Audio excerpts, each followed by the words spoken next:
I've been homeless 6, 7 years, bounce around shelters, tents in the woods, here in the park currently. We don't giving out our names or whatever, for whatever reason. Some people have arrest warrants, bench warrants, you name it. Shivering under blankets, sleeping under piles of blankets covered in snow. They said if we come back, you're going to get arrested for vagrancy. If you don't have $2 in your pocket, you get nailed for vagabond or whatever.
Zero degrees Fahrenheit, minus 18 degrees Celsius, in Minneapolis isn't just a cold feeling.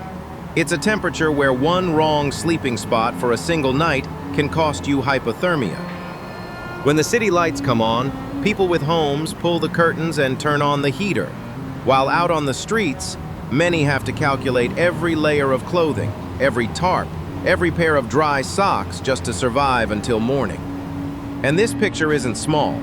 Minnesota recorded 8,392 people experiencing homelessness in Pitt 2025. Across the United States, HUD reported 771,480 people in Pitt 2024, a record high. The paradox is this: the colder it gets, the more piercing the question becomes, why not go into a shelter? But reality is brutal. Shelters can be over capacity, and many people fear losing their belongings or being unsafe. For them, a winter sleeping bag, a tent, a blanket, dry socks aren't possessions, they're a life shield. Losing one sleeping bag can mean losing the ability to endure the nights ahead, and sometimes one single loss means the winter is over. In this episode of The Homeless Fact, we follow how people fight a battle against the cold, pitching tents against the wind, insulating themselves from concrete, keeping everything dry, and using just enough warming tactics to avoid freezing. And the moral question remains, how long can a modern city accept that human survival depends on improvised hacks like these? Minneapolis at 0 degrees Fahrenheit, when cold becomes a test of survival. 0 degrees Fahrenheit, minus 18 degrees Celsius in Minneapolis isn't simply cold. It's a level where frostbite can set in fast, especially after the sun goes down. In a modern city, sleeping warm should be a basic certainty. But for thousands of people, winter becomes an hourly race to avoid hypothermia. Minnesota recorded 8,392 people experiencing homelessness, PIT 2025. Across the U.S., the 2024 number was 771,480, a record high. And the real question is, when night falls, where do they go? On paper, the emergency system exists, a winter shelter placement hotline, notices about extra beds when temperatures drop. But on the street, reality is full of gaps. Shelters may be overwhelmed, and many people fear theft or conflict. For them, a winter sleeping bag, a tent, and dry socks aren't property. They're survival armor. Losing a sleeping bag can, in some cases, mean losing the chance to survive the nights that follow. So they fight the cold with survival discipline, layering cardboard and foam pads to cut off the concrete that steals body heat, rigging tarps as windbreaks, sealing belongings in plastic to keep them dry. Even creating heat has to be calculated, because one open flame can turn an entire tent cluster into tragedy. And when the wind rises and the temperature drops deeper, every hack hits its limit, leaving only a race to find a door that's still open in the night. Instead of doing the same old thing, which is bulldoze them, shift the problem around, how can we think outside the box to have some long-term solutions for this issue? The doors that still open in a 0 degrees Fahrenheit night. When the temperature falls to 0 degrees Fahrenheit, the cold doesn't always hurt right away. It tricks you with numbness, then turns numbness into the absence of feeling. And at the very moment you think you can handle it, the body begins to lose. Minneapolis nights, in that sense, aren't only dark, they are a test where slipping can mean you don't wake up the next morning. On the coldest nights, the city opens additional warming sites. Churches, gyms, community centers, yellow light, thin warmth, and lines of people clutching blankets as they wait. Some shiver so hard they can't hold a cup of hot water. Some step inside, but their eyes keep flicking toward the door, afraid someone might touch the tiny bag that holds everything they own. For many, getting inside means living one more night, but stepping back out the next morning still means wind, ice, and the fear of losing a place, losing belongings, losing rhythm. Here, every extra mattress is not a solution. It's a life buoy. And in the heart of winter, sometimes the most humane thing is simply this: don't let anyone sink into the silence of ice.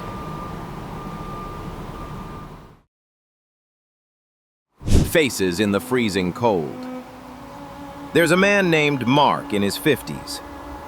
He used to drive long-haul trucks, used to sleeping in a cab, used to snowy nights.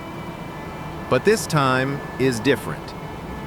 Mark no longer has a steering wheel, only a bag of belongings and a pair of worn gloves.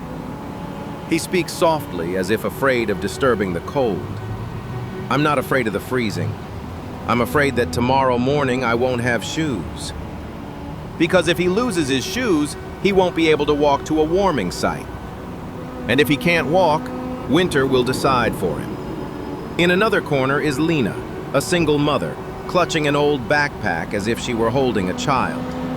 She doesn't go into shelters on many nights because if she leaves her spot for just a few hours, by morning she could lose everything: her blanket, her medicine, her documents. She says, "I don't need much. I just need to keep this tiny amount." Words like that sound small, but in the icy wind, they feel like a plea. Then there's Darnell, in his 20s, who aged out of the foster care system the moment he became old enough. No family, no address, no one calling his name. He laughs to make it lighter. People tell me, "Keep going," but I don't even have a place to keep going from. And every night, he learns how to sleep with his ears still open because footsteps could be help or trouble. 3 people, 3 stories, but one shared point. They don't lack willpower. They lack something far simpler: a place to be safe. And when you look at each face like this, the question is no longer, why are they homeless? But why do we let them endure the cold like a sentence? Chronic homelessness since then is because I just can't find a place to live to where I don't have to spend every dime I have from my Social Security for rent and utility. Been here by myself, basically, stuck in these circumstances.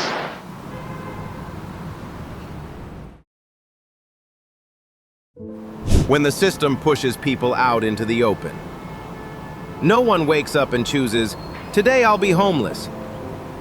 What pushes people onto the street is usually a series of very small slips, one after another. An illness, a week of unpaid time off, a medication bill, a rent increase. For someone living right at the edge, losing just one amount means falling straight down.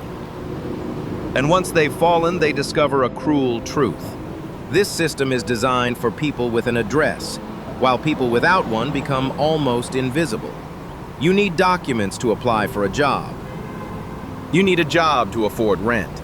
You need rent to have an address.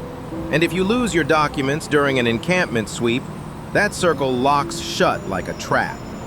Meanwhile, winter keeps running its own clock.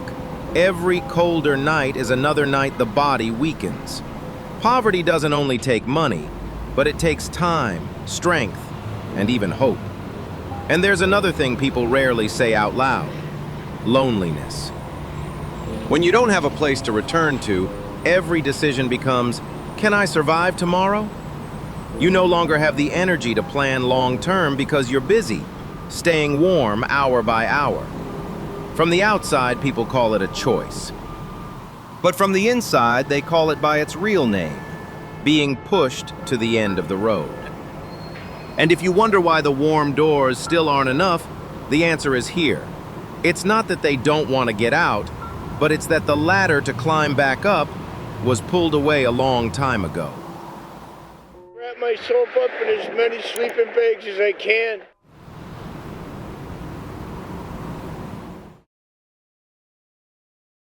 Sweeps, moving people without moving the pain. When the city says, clean it up, many people hear it as sanitation. But for someone living outdoors, it's the day they lose their home again, even if that home is only a tarp, a sleeping bag, a few photos, and a warm jacket. Staff arrive accompanied by police, and garbage trucks are waiting.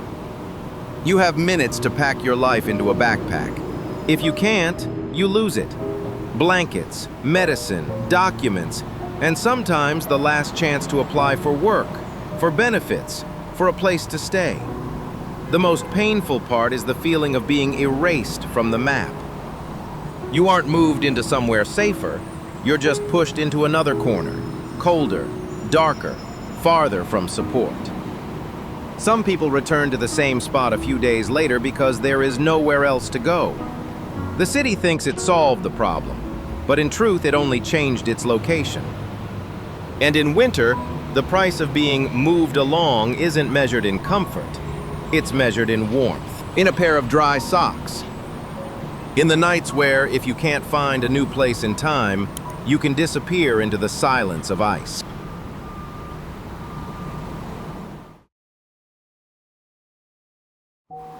Small lights in the cold night. In a Minneapolis winter, hope sometimes doesn't come from a big solution, but from very small things.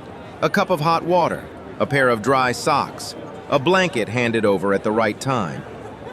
Volunteer groups walk the streets, knock on tent doors, and ask one simple question: are you okay? That question sounds light, but to someone the world has forgotten, it feels like proof they are still seen. At warming sites, there are staff and volunteers who repeat the same work every night: opening doors, taking names, keeping order, handing out supplies, guiding newcomers. Some people come in just to sleep a few hours without having to grip their backpack like a lifeline. Some come because the numbness in their toes is starting to change color. And there are outreach nurses who carry medical kits, kneel down to dress wounds under yellow light as if it were the most ordinary task in the world, when in fact, it's a quiet rescue. But everyone understands, warmth for one night is not warmth for a whole life. A warming center is a life buoy, not a shore. Still, those small buoys keep people alive one more day long enough to take a call, make an appointment, submit a set of paperwork, and take one more step toward a room with a real lock on the door. And sometimes just one more night of being alive is enough for everything not to end there.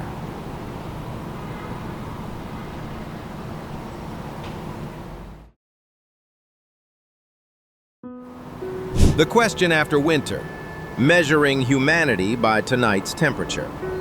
Winter will pass. The snow melts, the streets return to their normal rhythm. People rush back to work, appointments, and everyday life.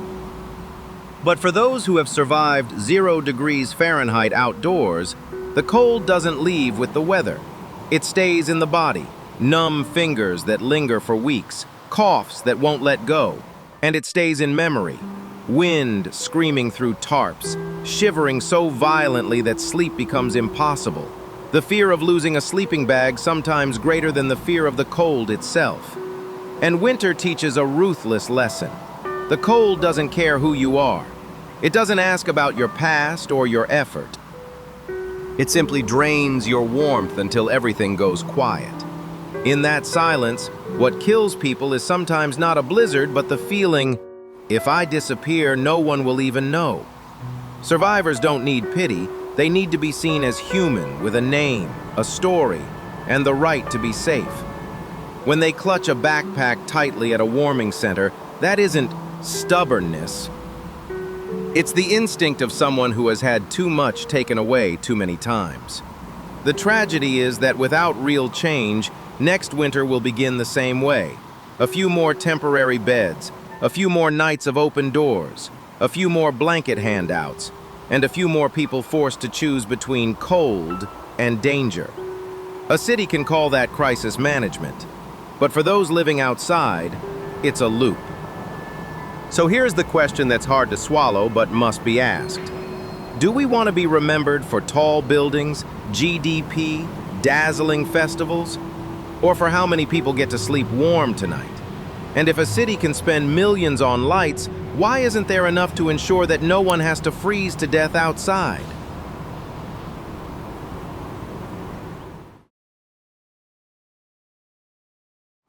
An open ending. Don't let sleeping outdoors become normal. There are cities so wealthy their lights never go out. And yet there are dark corners where people have to learn to survive with cardboard, foam pads, and a cup of hot water they had to ask for. When you look at Minneapolis at 0 degrees Fahrenheit, you don't only see winter. You see a test of compassion. How modern can a society truly be if it still accepts someone shivering on the street as a normal part of urban life?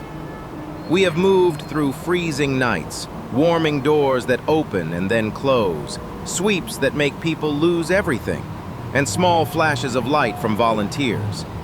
But if all of it stops at helping someone get through the night, then tomorrow is still a loop.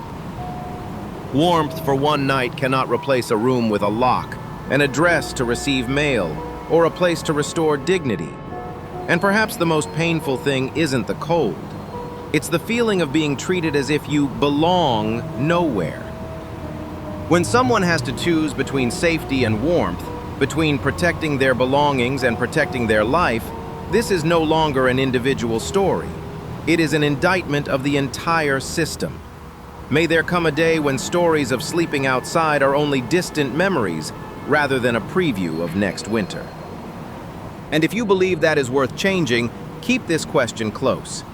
Tonight, have we done enough so that no one has to disappear into the ice?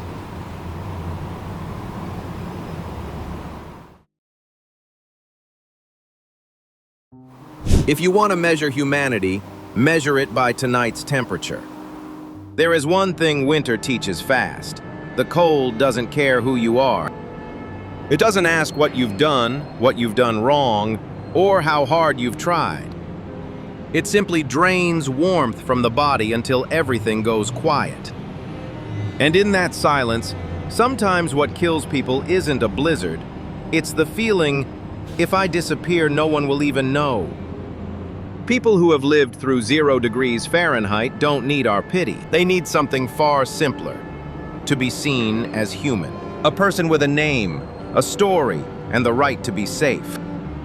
When they step into a warming center and clutch their backpack like they're holding their own heart, that isn't stubbornness. It's the instinct of someone who has had too much taken away too many times.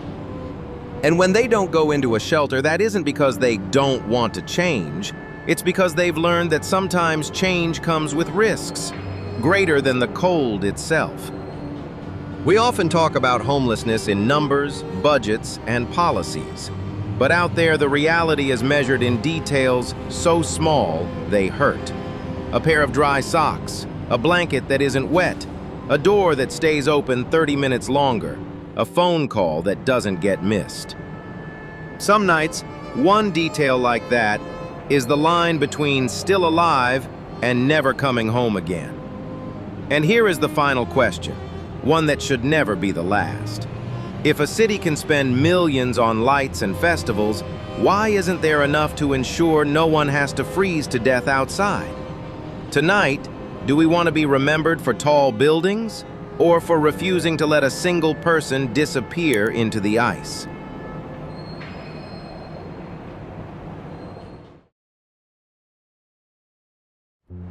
Tonight, if you're sitting in a warm room, pause for a few seconds and think about something very small.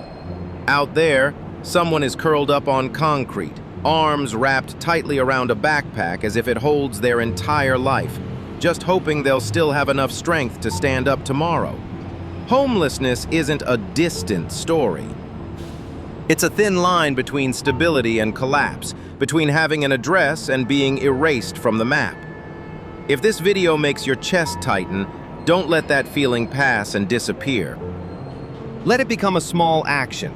Hit like so this story isn't buried by the algorithm, and subscribe to the channel so I can keep making deeper episodes about real street life. No sensationalism, no judgment, only truth and human beings. And I want to hear you.